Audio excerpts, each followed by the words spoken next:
یہ مذاکرات کے لیے اب سنجیدہ ہیں یا اس کو کچھ لوگ کہہ رہے ہیں کہ صرف اتمام حجت کا ایک لفظ ہوتا ہے کہ حجت تمام کر دی بس ٹھیک ہے؟ مشکل پڑتی ہے باہر چلے جاتے ہیں، جب این آر او ملتا تو واپس آ جاتے ہیں۔ آپ ان کا اٹھا کے دیکھ رہے ہیں 30 سال سے ان کا یہ پیٹرن ہے۔ ایک اور پروپیگنڈا کر رہے ہیں کہ ایکچولی کبھی رجیم چینج ہوا ہی نہیں تھا، ہم تو عمران خان کو سپورٹ کر رہے تھے۔ یہ ایک دلیر آدمی کی نشانی ہے کہ وہ کسی کے اوپر شک نہیں کرتا۔ یہ کمزور آدمی ڈرتے رہتے لوگوں سے۔ مجھے یہ پتہ ہی نہیں تھا کہ کس طرح میرے سے دھوکے دیے گئے، جھوٹ بولے گئے۔ یعنی ہم آخری دنوں میں بھی جب ہمیں پتا تھا کہ یہ سازش چل رہی ہے، مجھے آئی بی کی رپورٹ آ رہی تھی۔ قمر جاوید باجوہ صاحب نے بیٹھ کر دعویٰ کیا کہ ہم تو بالکل پولیٹکس میں ہے ہی نہیں، 1.5 سال سے کوئی کہہ رہے نہیں ہیں، کوئی کہہ رہے ہیں کہ ہم تقریباً 1 سال سے نہیں ہیں۔ جو انہوں نے تشدد کیا اعظم سواتی کے اوپر اور شہباز گل کے اوپر، دونوں ہمیں کہتے ہیں کہ ان کو اٹھا کے پولیس اٹھا کے لئی، بعد میں انہوں نے پکڑ لیا ISI نے۔ اس لیے میں امید لگا کے بیٹھا ہوا ہوں کہ یہ جو نیا سیٹ اپ آیا ہے، خدا کے واسطے اس ملک کو بچائیں۔ آپ کتنا انتظار کر سکتے ہیں؟ آپ کے دماغ میں ڈیڈ لائن کیا چل رہی ہے؟ اگر تو مارچ کے اینڈ تک آپ تیار ہیں الیکشنز کے لیے تو ہم رک جاتے ہیں۔ کل تو یہ کہتی ہے کہ اگر 66% میں الیکشن ہو رہا ہے تو جنرل الیکشن کروا دیں۔ آپ نے جنرل باجوہ کو ایکسٹینشن دے کر واقعی غلطی کی تھی؟ بہت بڑی غلطی کی تھی، اور کبھی کسی کو ایکسٹینشن نہیں ملنی چاہیے فوج میں۔ بہت سارے لوگ کہہ رہے ہیں کہ عمران خان کو فوری طور پہ دونوں اسمبلیاں تحلیل کر دینی چاہیے، مذاکرات ہوتے رہیں۔ یہ کلیئر ہے کہ انہوں نے مجھے پوری اتھارٹی دے دی ہے، جس دن میں چاہوں اسمبلی ڈیزالو ہو جائے گی۔ پاکستان 2019 میں آج سے بہتر ہو گیا تھا، تو اس وقت آپ نے ایکسٹینشن دے دی تھی، آج آپ مخالفت کر رہے ہیں۔ یہ بلیو ہی نہیں کرتے تھے،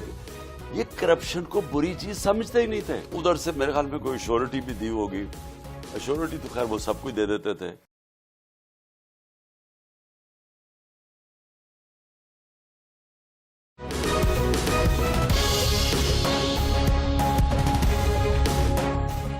بسم اللہ الرحمن الرحیم، السلام علیکم ناظرین، آپ بول نیوز دیکھ رہے ہیں، میں عمران ریاض خان ہوں۔ آج ایک بڑا اسپیشل انٹرویو ہے پاکستان تحریک انصاف کے چیئرمین اور سابق وزیر اعظم عمران خان صاحب کا، اور سوالات بہت زیادہ اکٹھے ہو گئے ہیں، اور سب لوگوں کی نظریں پاکستان میں ریلیونسی کے اعتبار سے جو سیاست میں اس وقت سب سے ریلیونٹ شخصیت ہیں، جن کے گرد سارا کچھ گھوم رہا ہے، وہ عمران خان صاحب ہیں، اور انہی کے پاس بڑے سوالات کے جواب ہیں۔ السلام علیکم خان صاحب، بہت شکریہ آپ کا ٹائم دینے کے لیے۔ وعلیکم السلام۔ آپ نے مذاکرات کی پیشکش کی ہے۔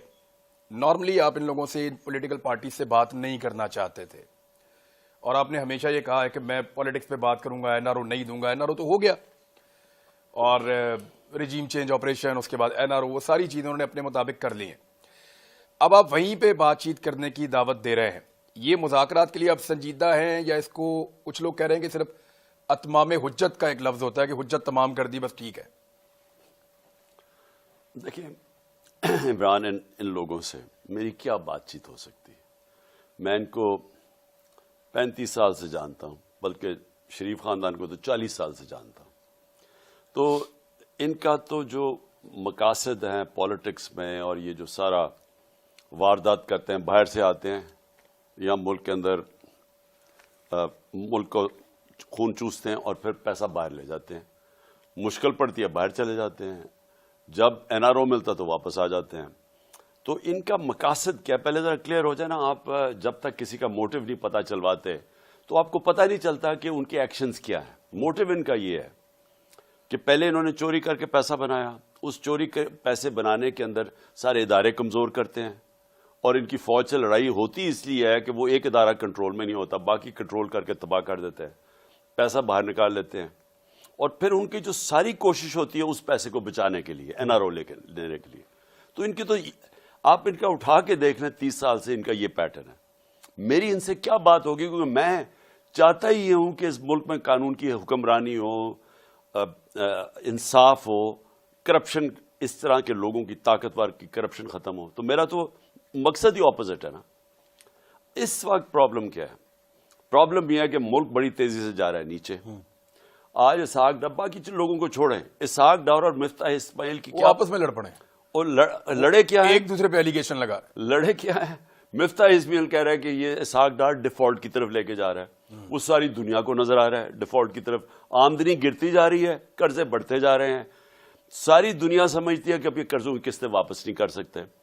جو سی ڈی ایس، اس کا مطلب جو کہ ان کا رسک کا ہے، اب قرضے واپس کرنے کی رسک، وہ پہنچ گئی ہے 100% پہ۔ ہم جب تھے 5% پہ تھی۔ تو اس کا مطلب دنیا پہ بھی اعتماد نہیں ہے ان کے۔ اسحاق ڈار کہہ رہا ہے کہ اس نے غلطیاں کی پہلے، اس کے اوپر ڈال رہا ہے۔ بات یہ ہے کہ دونوں ٹھیک کہہ رہے ہیں، ملک جا رہا ہے اب نہیں، لیکن یہ پہلے غلطیاں دونوں آپ پر ڈال رہے تھے، تو یہ آپ کو بہتر نہیں لگ رہا کہ آپ ایک دوسرے پہ ڈال رہے ہیں؟ نہیں، یہ ہونا ہی تھا، کیونکہ دیکھیں نا، اب انہوں نے کسی کو تو ذمہ دار ٹھہرانا ہے نا، جو ملک جا رہا ہے ڈیفالٹ کی طرف۔ ہمیں یہ کیسے ذمہ دار ٹھہرائیں جبکہ سارے اکنامک انڈیکیٹرز جو کہ پاکستان اکنامک ریویو کے اندر ہیں، جو انہوں نے شائع کیا ہے، جو بتاتا ہے کہ سال میں کس طرح کی اکنامک پروگریس ہوا یا نہیں ہوا، اس کے اندر سارے انڈیکیٹرز جو ہمارے دور میں تھے وہ پازیٹو تھے۔ آپ کی نظر میں ان دونوں میں سے کوئی ایک قصوروار ہے یا کوئی اور قصوروار ہے یا ان کو لانے والا قصوروار ہے؟ ان کو لانے والا سب سے زیادہ قصوروار ہے، اور یہ ان کو قصوروار اس لیے نہیں ہم ٹھہرا سکتے کہ مجھے یہ بتائیں کہ ان کے ہوتے ہوئے وہ سنہری دور کون سا تھا، یعنی کون سا ایسا دور تھا کہ انہوں نے معیشت اوپر اٹھا دی۔ عمران، آپ یاد رکھیں کہ 90 کی دہائی میں، 90 سے پہلے، ڈاکٹر عشرت حسین اپنی کتاب میں لکھتے ہیں، بڑا ان کا پاکستان کی اکانومی کے اوپر کنٹرول ہے اور جائزہ ہے، وہ کہتے ہیں کہ 90 کی دہائی تک پاکستان سارے برِ صغیر میں سب سے آگے تھا، اکنامک پروگریس ہمارا سب سے آگے تھا۔ جب سے یہ دو چور خاندان آئے ہیں، ہم ہندوستان سے پہلے پیچھے گئے، پھر بنگلہ دیش سے پیچھے چلے گئے، تو ہمارا ملک تو پیچھے کی چلا گیا جب سے یہ آئے ہیں۔ تو ان کا کون سا دور تھا جب انہوں نے آ کے ملک کو ٹھیک کیا؟ 30 سال سے دونوں حکومت کر رہے ہیں اور یہ ہمیں پتا تھا۔ ہم نے ملک کو سنبھال کے اوپر بینکرپٹ ملک چھوڑ کے گئے، 99 میں بھی ملک کو بینکرپٹ کیا، 2018 تک پھر بینکرپٹ کر کے چھوڑ کے گئے، ایکسپورٹ سٹیگنٹ کر کے چلے گئے، آمدنی کم تھی، میکسیمم ہمارے اوپر چھوڑ کے چلے گئے کرنٹ اکاؤنٹ ڈیفیسٹ، یعنی بیرونی قرضہ 20 ارب کا میکسیمم تھا، ادھر سے ہم نے اٹھایا، یہ پھر واپس نیچے لے آئے۔ تو اصل میں تو ذمہ دار وہ ہیں جنہوں نے ان چوروں کا ہمارے اوپر مسلط ہونے دیا، اصل وہ ذمہ دار ہیں، اور یہ وہ لوگ ہیں جنہوں نے وہی کیا جو یہ ہمیشہ کرنا تھا۔ انہوں نے اٹھا کے یہاں سے اپنے سارے قرضے معاف کروا لیے، چوری پہ پوری طرح لگ گئے ہیں سارے، پھر سے ملک نیچے جا رہا ہے، مقروض ہوتا جا رہا ہے، اور انہوں نے باہر بھاگنا ہے، اس کے بعد یہ ملک چھوڑ کے باہر بھاگیں گے۔ میں نے جو پیشکش کی تھی مذاکرات کی، وہ صرف یہ کہ ہم نے تو اب الیکشن کروانے ہیں اپنے 2 صوبوں میں، اسمبلیاں ڈیزالو کر۔ سر ایک سیکنڈ یہاں رک جائیں ذرا، کیونکہ آپ ایک اور جگہ پہ معاملے کو لے گئے تھے کہ ان کو لانے والے قصوروار ہیں، وہ ان کو لے کر آئے۔ نجم سیٹھی نے کہا ہے کہ جنرل باجوہ نے تحریک عدم اعتماد کا ماحول بنا کر پی ایم ایل این کو دیا، اور وہ مختلف چیزیں کہہ رہے ہیں کہ آدھی رات کو عدالتیں بھی جنرل باجوہ نے اس لیے کھولیں کہ عمران خان صاحب آرمی چیف کو سیک کر سکتے تھے، حالانکہ اس رات کو ہم وہیں پہ تھے، ہم نے ایسی چیز کوئی دیکھی نہیں، اور بھی بہت سارے صحافی تھے۔ تو خان صاحب ایکچولی جو لوگ ان کو لے کر آئے تھے، اب وہ ایک اور پروپیگنڈا کر رہے ہیں کہ ایکچولی کبھی رجیم چینج ہوا ہی نہیں تھا، ہم تو عمران خان کو سپورٹ کر رہے تھے، اور یہ بات کوئی اور نہیں کہہ رہا، آپ کا سب سے قیمتی اتحادی مونس علیٰ کہہ رہا ہے کہ ہمیں سب کو تو جنرل باجوہ کہہ رہے تھے کہ عمران خان کے ساتھ کھڑے ہو جاؤ جا کے، اور وہ تو دریاؤں کا رخ انہوں نے موڑ دیا تھا عمران خان کے لیے۔ دیکھیں عمران، نہیں واقعی جنرل باجوہ نے آپ کے لیے دریاؤں کا رخ موڑا؟ سر میں آپ کو بتاؤں، میں پھر سے میں پہلے بھی ایک دفعہ کہہ بیٹھا ہوں کہ میں جب بڑا ہو رہا تھا نا، یہ اسی گھر میں زمان پاک میں، تو میری والدہ ہمیشہ، میری 4 بہنیں تھیں، میں اکیلا بھائی تھا، وہ ہمیشہ ان کو یہ کہتی تھی کہ مجھے تو اس بیچارے پہ ساری فکر ہے، یہ بڑا ہی سیدھا ہے، یہ ہر قسم کی بات مان لیتا ہے، ہر قسم کو ٹرسٹ کر لیتا ہے، تو یہ تو بیچارہ رول جائے گا دنیا میں۔ تو میں ساری زندگی جب میں اپنی ماں کو کہتا تھا، یہ نہیں پتا تھا باقیوں کو بھی رول دے گا۔ اچھا کیا چاہ رہا ہوں کہ میں ساری زندگی اپنی ماں کو کہتا تھا، میں کہا مجھے امی کیا فرق پڑا، جو بھی دنیا کرتی تھی میں تو کامیاب ہو جاتا ہوں، میں اپنی ماں کو ہمیشہ کہتا تھا۔ میں نے کبھی فیل نہیں کیا کہ یہ ایک کمزوری ہے کہ لوگوں کو ٹرسٹ کرو، میں لوگوں کو ٹرسٹ کرتا ہوں، اگر لوگ مجھے کوئی بات کہتے ہیں میں سمجھتا ہوں یہ ٹھیک کہہ رہا ہوگا، کیونکہ میں کیوں اس کے اوپر شک کروں۔ میں اپنے بیٹوں کو بھی کہتا ہوں کہ یہ زیادہ بہتر ہے، یہ ایک دلیر آدمی کی نشانی ہے کہ وہ کسی کے اوپر شک نہیں کرتا، یہ کمزور آدمی ڈرتے رہتے ہیں لوگوں سے کہ جی مجھے دھوکہ نہ دے۔ لیکن میں نے پہلی دفعہ جو میری جنرل باجوہ سے میرے 3.5 سال گزرے ہیں، پہلی دفعہ میں نے ریئلائز کیا کہ یہ کتنی بڑی میری کمزوری ہے، کیونکہ میں اس کو ٹرسٹ کر لیتا تھا. جو جنرل باجوہ کہتا تھا میں کہا ہاں ہم دونوں ملک کے لیے ہیں، اسٹیبلشمنٹ ہے، فوج ہے، ہمارے انٹرسٹ ایک ہی ہے کہ ملک کو بچانا ہے. مجھے یہ پتہ ہی نہیں تھا کہ کس طرح میرے سے دھوکے دیے گئے، جھوٹ بولے گئے. یعنی ہم آخری دنوں میں بھی جب ہمیں پتا تھا کہ یہ سازش چل رہی ہے، مجھے آئی بی کی رپورٹ آ رہی تھی کہ گیم چل رہی ہے. اب آئی بی والا اسٹیٹمنٹ دے گا میں نے کوئی رپورٹ نہیں دی تھی، اس سے بھی نکلوا لیں گے تھوڑے دنوں میں. وہ کیا بےچارے نکالیں گے، وہ بےچارا وہ بھی مجھے ڈر ڈر کے کہتا تھا، چیزیں بتانی شروع کر گیا. مجھے وہ رائٹنگ میں نہیں دیتا تھا، مجھے خود آ کے بتاتا تھا کہ پتہ نہ چل جائے. تو وہ جب ہمیں پتہ چل گیا کہ پوری گیم ہوئی ہے، نواز شریف سے ان کی بات چیت چل رہی ہے، انہوں نے پلان بنا لیا ہے، خاص طور پہ جب فیض کو جب ہٹایا تو اس کے بعد ان کی گیم تو چل پڑی تھی. تو مجھے تو پتا تھا. میں جب جنرل باجوہ سے پوچھوں، ہو ہی نہیں سکتا، ہم تو کنٹینیوٹی چاہتے ہیں، ہمیں تو یہ. میں نے جب آخر میں جب مجھے پتا چلا کہ یہ، میں نے ان سے یہ پوچھا بھی، میں نے کہا دیکھیں مجھے یہ بتا دیں، وہ میرے اسلام آباد کے گھر میں، وہ میں نے کہا مجھے یہ بتا دیں کہ ہمارے سارے اتحادی، ہمارے جو لوگ اپنے ایم این ایز ہیں، وہ سب کو انڈیکیشن یہ دے رہے ہیں کہ فوج چاہتی ہے کہ آپ ادھر چلے جائیں. تو میں نے، اور وہ ہمیں کہہ رہے ہیں کہ، اور آپ ہمیں کہہ رہے ہیں کہ نہیں ہم نیوٹرل ہیں، وہ ہمیں کہہ رہے ہیں کہ ادھر چلے جائیں. ایم کیو ایم کے لوگوں نے ہمیں چوبے دبی دبے لفظوں میں ساروں نے کہا. وہ بیت تو کنٹرول میں ہی ان کے تھی، وہ شزان بگتی تو ان کے بغیر ہلتا ہی نہیں تھا. تو ہمیں تو پتا، تو ہم حیران کہ یہ مجھے کہہ رہے ہیں کہ کچھ نہیں ہے، ادھر سے اور سگنل مل رہے ہیں. میں نے ان کو کہا کہ یہ سمجھ جائیں کہ اگر آپ نے اس وقت گورنمنٹ کو ہٹا دیا اور پولیٹیکل انسٹیبلٹی آ گئی، تو میں آپ کو بتا رہا ہوں کہ کوئی نہیں سنبھال سکے گا آپ کی اکانومی کو، اور خاص طور پہ یہ چور تو نہیں سنبھال سکے گا. شوکت ترین کو میں نے بھیجا، انہوں نے اس کو بتایا کہ یہ جناب حالات ہیں، آپ نے اس وقت اگر یہ کر دیا. 2 گھنٹے وہ بیٹھا رہا ان کے ساتھ، ایک سمجھایا اس نے سٹیپ بائی سٹیپ کہ اس سٹیج کے اوپر اگر آپ نے پولیٹیکل انسٹیبلٹی لیا، اکانومی آپ نہیں سنبھالی جائے. تو آپ کو کیا لگتا ہے؟ پہلے میں سن لوں. اس کو بھی کہا کہ فکر ہی نہ کرو، کنٹینیوٹی رہے گی. اچھا، مجھے بھی کہا فکر. میں نے ان کو پھر ایک دن کہا، میں نے کہا دیکھیں مجھے یہ پتا ہے کہ اب ہمیں سارا واضح ہو گیا کہ آپ نیوٹرل نہیں ہیں، آپ ان کی طرف کہہ رہے ہیں کہ ادھر چلے جائیں. تو میں نے ان کو کہا مجھے کلیئر کر دیں. میں نے کہا میرے سے یہ اب نہ کریں کہ یہ ہم آپ کے ساتھ بھی ہیں، اور میں نے کہا کلیئر کر دیں آپ ادھر ہیں یا ادھر ہیں. اگر آپ نہیں ہیں تو پھر میں اور میری اسٹریٹجی ہے، اگر ہیں تو اور اسٹریٹجی. تو انہوں نے کہا وہ کون سی اسٹریٹجی؟ میں نے کہا میں اپنے لوگوں کے پاس جاؤں گا. میں نے ان کو کہا کہ میں ایک جمہوریت میں ماننے والا. چاہتے تھے کہ وہ آپ کے ساتھ آئیں، یعنی ان کا تو کام ہی کوئی نہیں ہے، پولیٹکس میں ہونا ہی نہیں چاہیے. میں یہ کہہ رہا ہوں ساتھ نہیں آئے کہ یہ آپ جو ان کو ساروں کو کہہ رہے ہیں کہ ادھر چلے جائیں. اچھا ٹھیک ہے، ہمارا یہ جو رجیم چینج، آپ یہ کہتے کھل کے آ جائیں. میں کب مجھے بتا دیں کہ اگر آپ نے فیصلہ کر ہی لیا ہے تو پھر میں نے ساری زندگی کیا، میں تو عوام کے کندھوں پہ آؤں. مجھے تو کسی ملٹری نرسری میں نہیں کسی نے پالا تھا نا.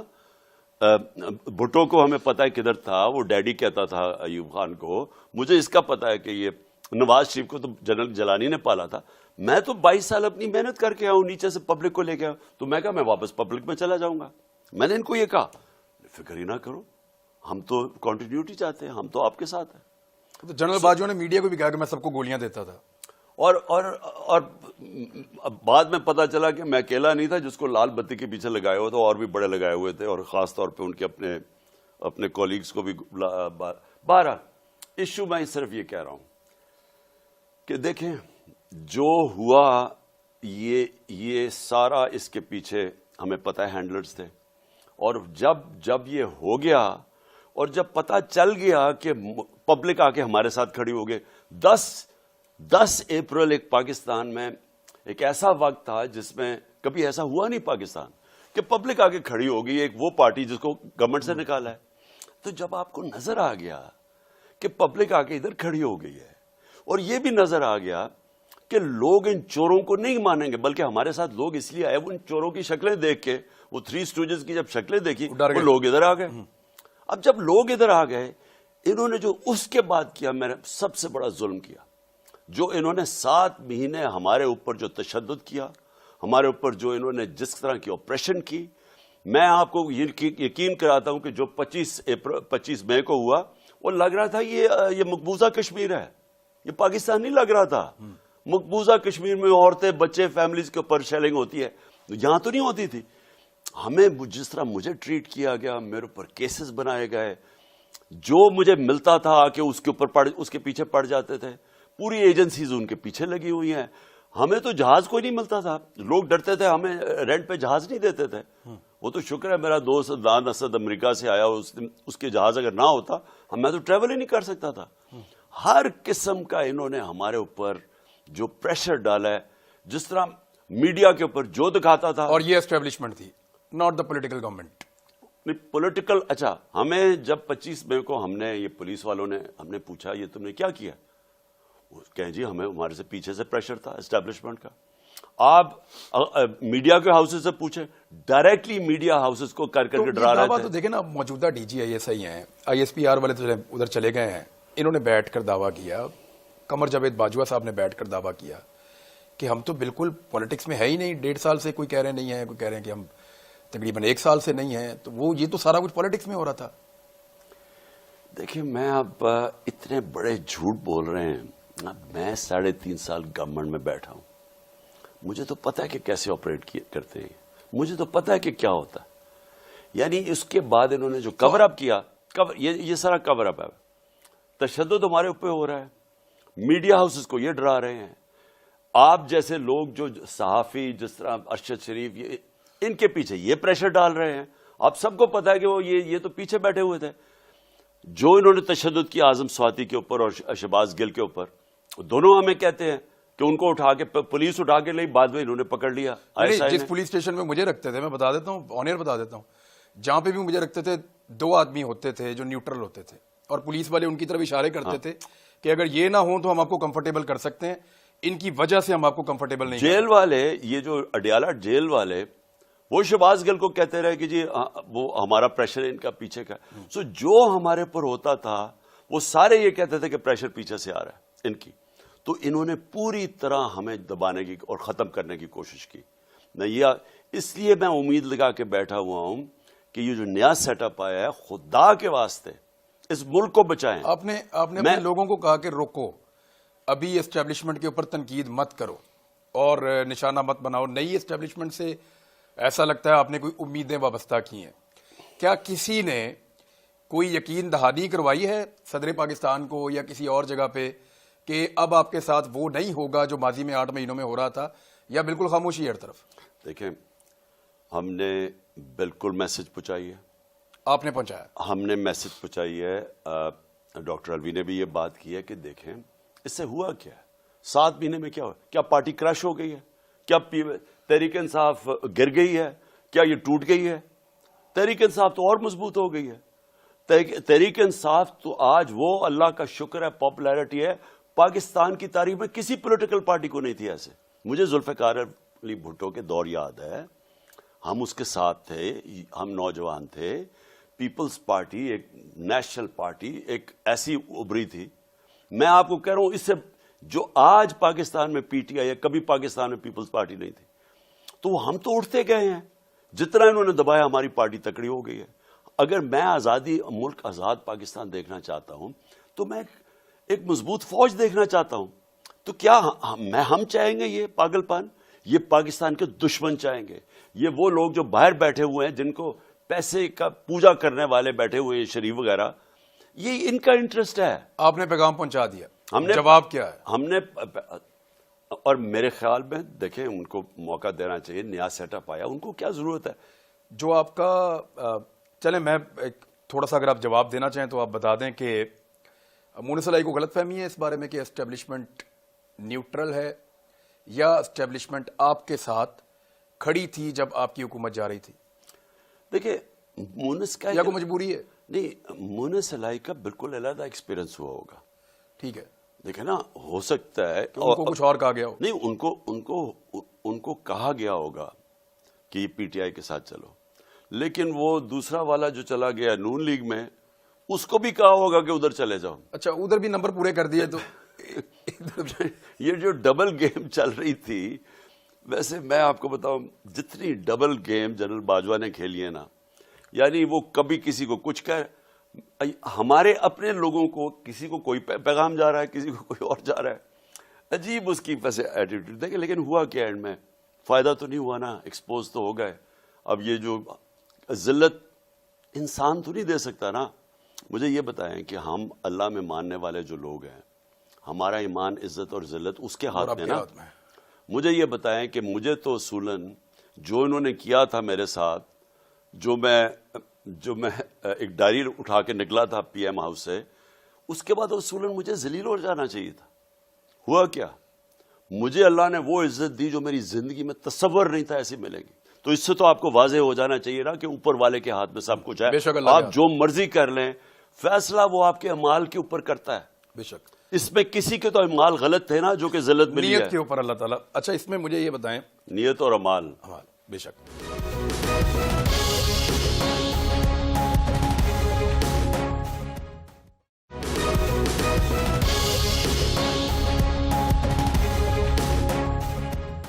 مجھے یہ بتائیں خان صاحب کہ کتنا انتظار کریں گے جواب کا.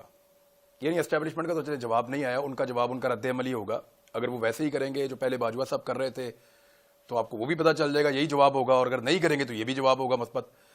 لیکن جن کو آپ نے مذاکرات کے لیے کہا اور آپ نے دعوت دی, یہ پولیٹیکل لوگ ہیں اور وہ ایک اتحاد کے اندر ہے. پی ڈی ایم کے اندر بھی جماعتیں ہیں, پی ڈی ایم کے باہر بھی جماعتیں ہیں. انہوں نے آپس میں مل کر فیصلہ کرنا ہے کہ عمران خان سے بات چیت کرنی ہے, پورے پاکستان میں کب انتخابات کروانے ہیں. یہ ایک لمبی چوڑی ڈیبیٹ ہوگی. آپ کی طرف سے آپ کی پارٹی کے لوگ جائیں گے, ان کی طرف سے ان کے لوگ آئیں گے. آپ کتنا انتظار کر سکتے ہیں؟ آپ کے دماغ میں ڈیڈ لائن کیا چل رہی ہے؟ دیکھیں, کوئی لمبے مذاکرات نہیں ہیں. سمپل یہ ہے کہ ہم جا رہے ہیں 66% پاکستان میں الیکشن کروانے کے لیے. کیا آپ چاہتے ہیں کہ سارا ملک سٹینڈ سٹل پہ آ جائے؟ کیونکہ جب 66% پاکستان میں الیکشن ہوگا, اور خاص طور پہ پنجاب میں, تو ملک تو ساری یہ فیڈرل گورنمنٹ کیا کرے گی؟ وہ تو سارے الیکشن پہ لگ جائیں گے. ملک تو سٹینڈ سٹل پہ, اور آگے معاشی حالات ایسے نہیں ہیں. تو کیا یہ چاہتے ہیں کہ 66% ملک میں الیکشن ہو جائے اور اس کے بعد جنرل الیکشن ہو؟ اور کیا یہ عقل تو یہ کہتی ہے کہ اگر 66% میں الیکشن ہو رہا ہے تو جنرل الیکشن کروا دیں؟ یہ سمپل یہ ہے, اس میں کوئی لمبی بات نہیں ہے. اگر تو یہ چاہتے ہیں تو ہم ان کے لیے نیگوشیٹ کر سکتے ہیں کہ ہاں کس ڈیٹ پہ الیکشن ہو سکتا ہے. نہیں, وہ اگر کہتے ہیں آپ کو کہ بجٹ کے بعد الیکشن کروا لیتے ہیں, نہیں, تو سوال ہی نہیں پیدا ہوتا نا. الیکشن تو ہونا ہے. کیا آپ کے اپنے لوگوں نے آپ کو نہیں کہا کہ بجٹ تک جانے دیں ذرا کے پی اور پنجاب میں؟ نہیں, وہ لوگ کہ یہ کہتے ہیں کہ یہ ملک کی تباہی پہ لے گئے ہیں ملک کا. بلکہ مجھے تو سردیوں میں خوف آ رہا ہے کہ یہاں گیس کا کیا ہوگا, یہاں قیمتیں کدھر جا رہی ہیں, گیس اور گندم کا بحران. اور اوپر سے اگر آئی ایم ایف کے ساتھ ان کا مسئلہ نہ چلا گیا تو مجھے تو روپے کی فکر پڑ گئی اب, کیونکہ پیسے تو ہمارے ریزروز تو بالکل گر گئے ہیں. تو مجھے تو وہ ڈر, اور پھر زراعت کا علیحدہ مجھے خوف آ رہا ہے. میں صرف یہ کہہ رہا ہوں کہ ہم نے آؤٹ سائڈ ہم کدھر تک دیکھنا چاہتے ہیں؟ مارچ. اگر تو مارچ کے اینڈ تک آپ تیار ہیں الیکشنز کے لیے تو ہم رک جاتے ہیں. نہیں تو ہم نے فوری طور پہ اسمبلی ڈیزالو کر کے پنجاب اور کے پی میں الیکشن کروا دیں. رمضان ہے 20 مارچ سے, تو آپ رمضان المبارک سے پہلے چاہ رہے ہیں کہ الیکشن ہو؟ بہتر تو وہ, حالانکہ رمضان میں بھی الیکشن ہو جاتے ہیں, لیکن ہم مارچ سے آگے نہیں جانے لگے. اگر انہوں نے نام مارچ میں الیکشن چاہتے ہیں تو یہ جو مہینہ شروع ہو گیا اس میں اسمبلی ڈیزالو کرنی پڑیں گی. میں یہی تو کہہ رہا ہوں کہ اگر انہوں نے اس پہ نہ مانے تو ہم نے اس مہینے الیکشن کروا دینے ہیں اپنے. آپ نے اسمبلیاں تحلیل کر دینی ہے؟ ہم نے کر دینی ہے. اس کی ڈیڈ لائن کیا ہے؟ ان کو کتنا ٹائم ہے؟ 2 ہفتے ہیں, 3 ہفتے ہیں, ان کے بعد کتنا ٹائم ہے بات کرنے کے؟ اس میں کتنی دیر لگنی ہے ان کو فیصلہ کرنے میں؟ کتنی دیر لگنی ہے؟ یا یہ ہاں کریں گے یا نہ کریں گے. ہم اس کے لیے اکارڈنگلی ہمارا تو فیصلہ ہو گیا.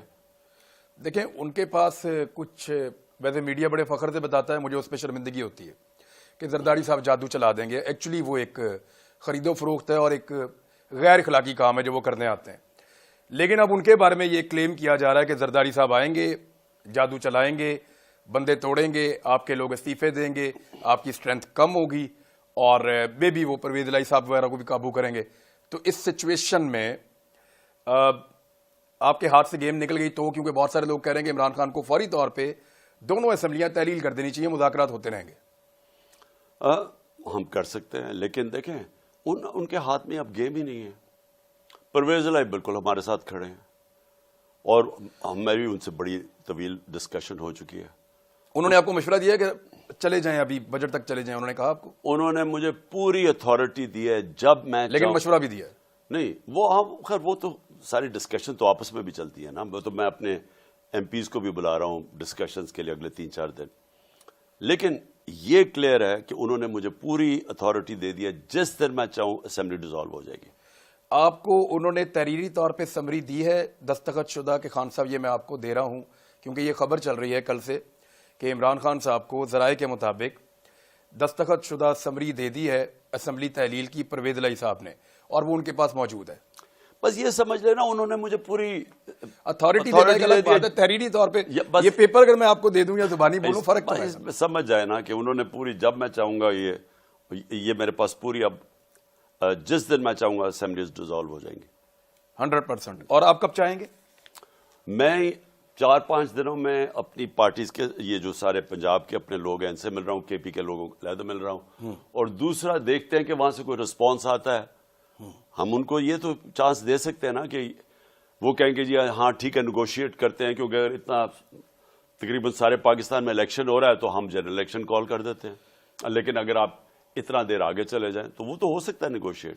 آپ اپنی 2 غلطیوں کا ہمیشہ کہتے رہے ہیں کہ 2 مرتبہ میرے سے غلطی ہوئی میرے ٹائم میں. ایک غلطی آپ کہتے تھے میں پھر کبھی بتاؤں گا. Is it the right time? آپ نے جنرل باجوہ کو ایکسٹینشن دے کر واقعی غلطی کی تھی؟ بہت بڑی غلطی کی تھی، اور کبھی کسی کو ایکسٹینشن نہیں ملنی چاہیے فوج میں. میں یہ بالکل کنونسڈ ہوں، بلکہ میں تب بھی یہ سوچتا تھا، لیکن حالات ایسے بنا دیے گئے کہ جی دیکھیں یہ ہو جائے گا، اس کو اسٹیبلٹی کی ضرورت ہے، یہ ہے وہ ہے. ہم نئے پاور میں آئے تھے، پرابلمز اتنے زیادہ تھے ہمارے اوپر. نومبر میں نواز شریف صاحب پاکستان سے باہر جاتے ہیں. ہمیں تو اس وقت چیزیں پاکستان میں اتنی مشکل نہیں لگ رہی تھی، تو آرمی چیف کی ایکسٹینشن کا ماحول کیسے بنایا گیا؟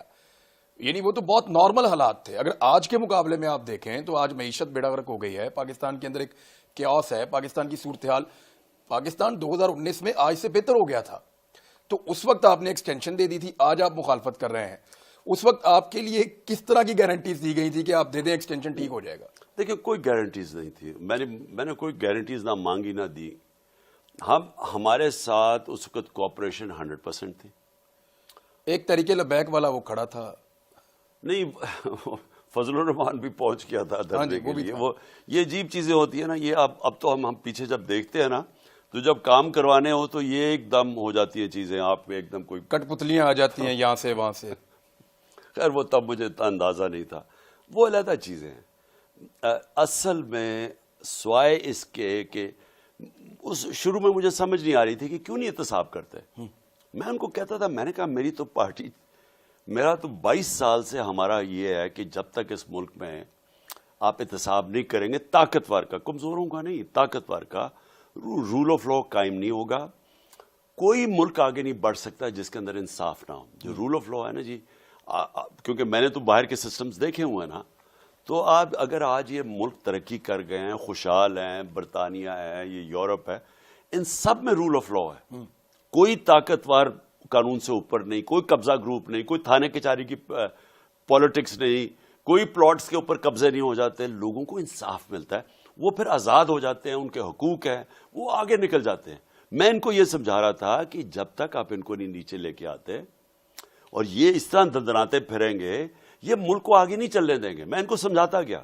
وہ کہیں آپ فکر نہ کریں، ہم یہ، اور وہ ان سے ڈیلز کرتے رہیں. وہ کبھی کسی کو 2 ہفتے اندر کوئی جیل میں گزار کے وہ پھر باہر آ جائے، گالیاں مجھے نکالے. کنٹرول میرے میں نہیں تھی، نیب تو میرے کنٹرول میں نہیں تھے، وہ تو ان کے کنٹرول میں تھی. یہ مین ڈفرنس تھا. اگر آپ میرے سے پوچھیں نا کہ پرابلم کدھر آ رہا تھا، وہ یہ تھا کہ یہ بلیو ہی نہیں کرتے تھے، یہ کرپشن کو بری چیز سمجھتے ہی نہیں تھے. تو یہ غلطی آپ سے ایکسٹینشن کی ہو گئی، اور اس کے بعد ساری جماعتوں نے مل کر جب ایکسٹینشن دی جنرل قمر جاوید باجوہ صاحب کو، جس طرح تمام اراکین پہنچے اور پہنچ کے انہوں نے ووٹ ڈالا، جیسے شادی میں پنجابی میں کہتے ہیں نیوندرا ڈالنے آئے ہیں. تو جس طرح شادی میں لوگ پیسے دینے آتے ہیں نا بڑے آدمی کی شادی میں اپنا منہ دکھانے کے لیے کہ دیکھو میں بھی آیا اور میں نے پیسے دیے، اس طرح جنرل باجوہ کی ایکسٹینشن میں سب نے ووٹ ڈالا. اس وقت آپ کو حیرت نہیں ہوئی کہ باجوہ صاحب نے یہ سارے کیسے اکٹھے کر لیے؟ اس کے بعد تب سے مجھے فیلنگ ہوئی کہ انہوں نے بات چیت شروع کر دی تھی نون لیگ سے. اصل میں ان کی تب بات چیت شروع ہو گئی تھی، جیسے وہ آئے جوک در جوک ووٹ ڈالنے. اور نہیں، انہوں نے ان کو ادھر سے میرے خیال میں کوئی ایشورٹی بھی دی ہوگی.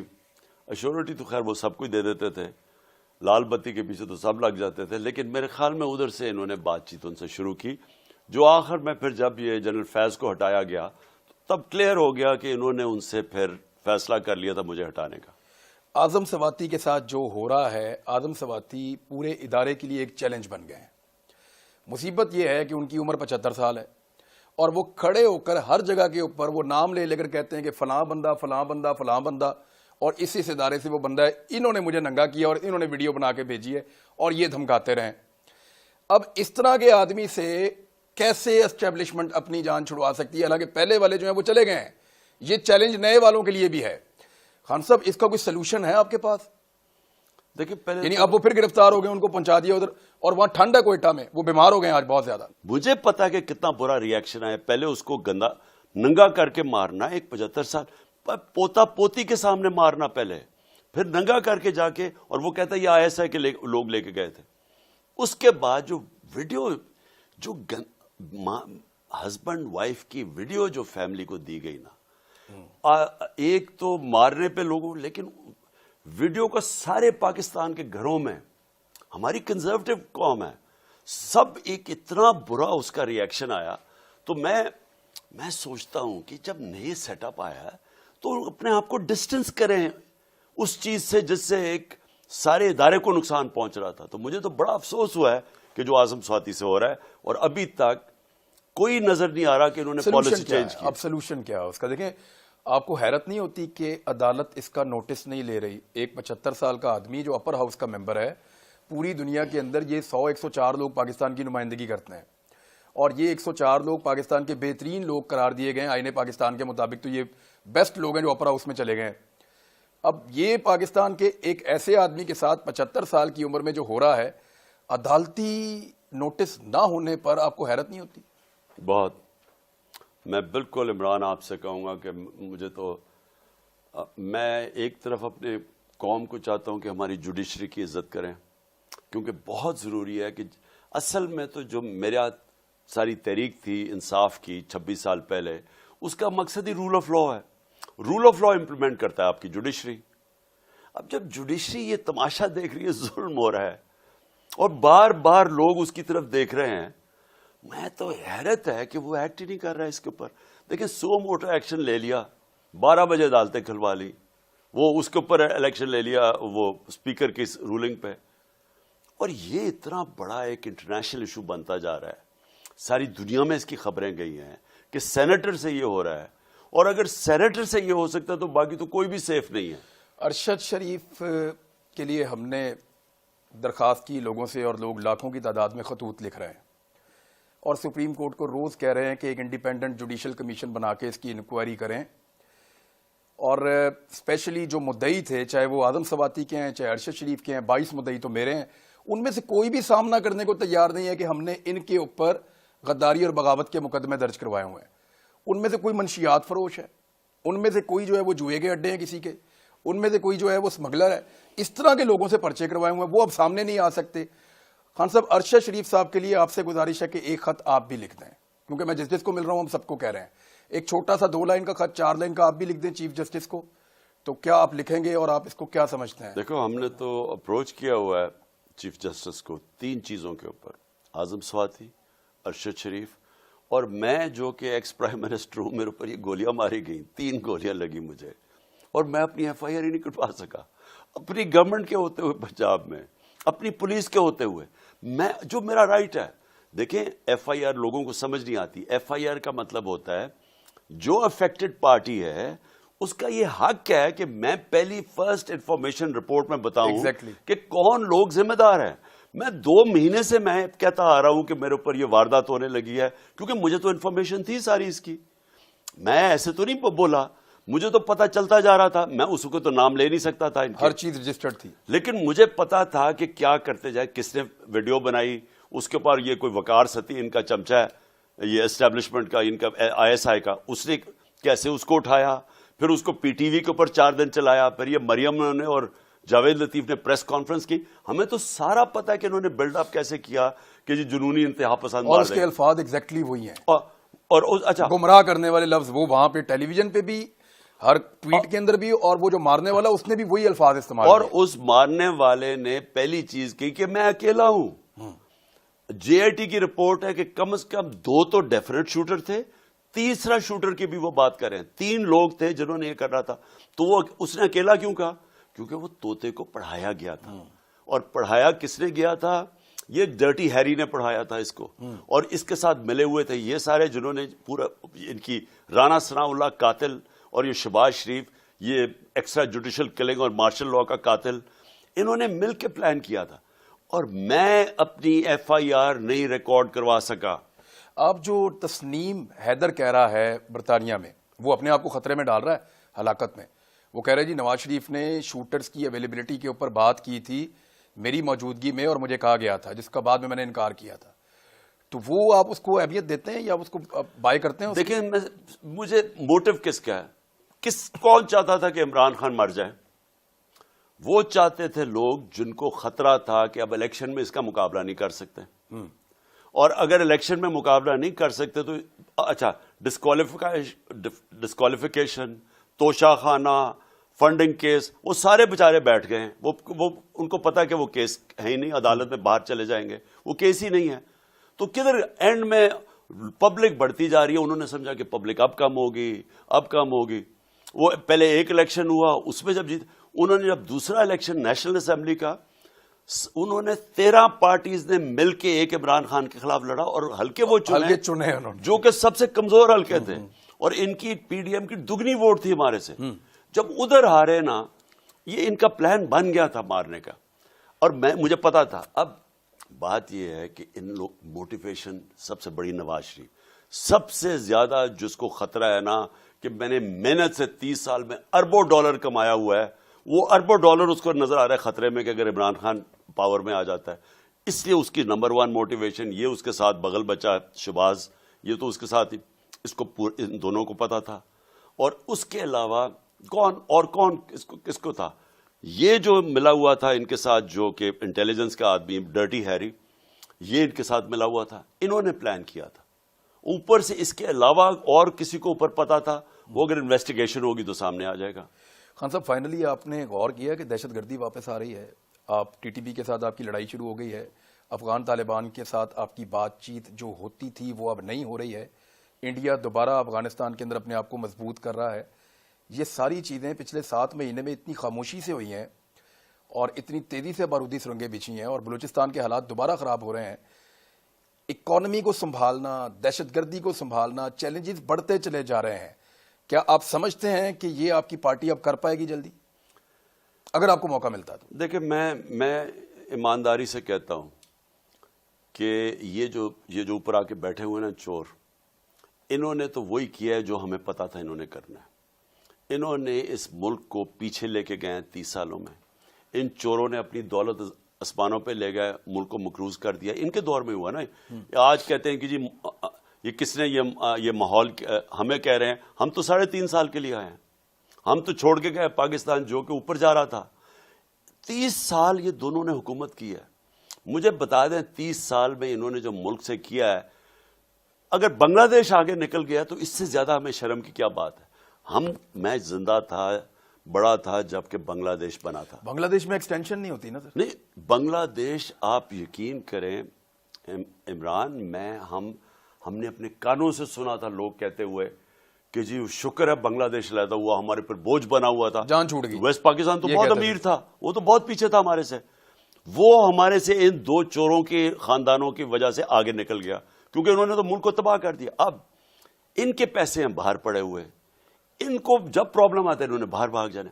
ان کا پاکستان کا اور انٹرسٹ, میں نے جب پہلے دن میں جب خطاب کیا تھا پاور میں آیا, میں نے کہا پاکستان کا انٹرسٹ علیحدہ ہے, ان کا علیحدہ ہے. یہ جب پاکستان میں آئیں گے یہ پاکستان کو نقصان پہنچائیں گے, پاکستان کی سیکیورٹی کو نقصان پہنچائیں گے, کیونکہ اگر اکانومی ہماری بیٹھ گئی, ہم ڈیفالٹ خدا نہ خواستہ کر گئے, تو سب سے بڑا مسئلہ آئے گا پاکستان کی سیکیورٹی کا. اور سیکنڈلی یہ جو لوگ آئے ہوئے ہیں, یہ جو اوپر مسلط ہے, ان کو نہیں پتا کہ ایک دم یہاں دہشت گردی بڑھ گئی ہے, کے پی کے اندر یہ جو بڑھتا جا رہی ہے دہشت, کیا ان کو نہیں پتا تھا؟ ان کا انٹرسٹ ہی نہیں ہے.